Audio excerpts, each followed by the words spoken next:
KNH news 24. छत्रपतींचा एकेरी उल्लेख प्रकरण तापले. काँग्रेस जिल्हाध्यक्ष सचिन गुजर यांच्यावर गुन्हा दाखल.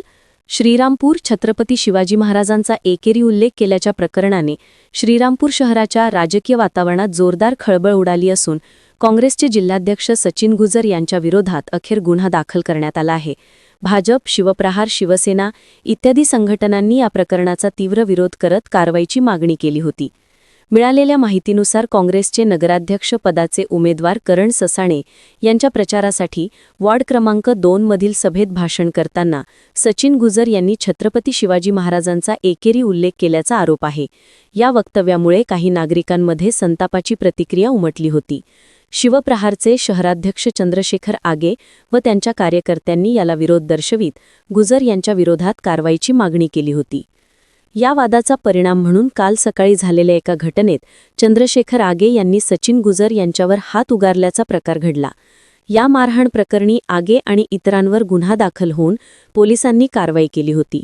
मात्र महाराजांचा अवमान करणाऱ्यांवर कारवाई होत नसल्याची भावना शिवप्रेमी आणि अनेक संघटनांमध्ये व्यक्त होत होती.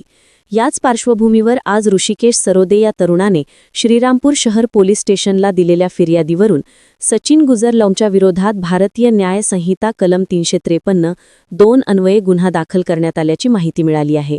गुजर यांनी राजकीय हेतूने आणि विशिष्ट समाज समूहांना खुश करण्याच्या उद्देशाने छत्रपती शिवाजी महाराजांचा एकेरी उल्लेख करत इतर धर्मियांच्या मनात द्वेषभावना निर्माण होईल असे विधान केले, जे छत्रपती शिवाजी महाराजांचा अवमान करणारे आहे.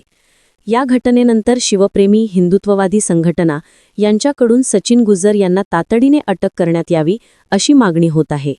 सोशल मीडिया, स्थानिक राजकीय वर्तुळात या प्रकरणावर जोरदार चर्चा सुरू असून शहरातील वातावरण तापले आहे.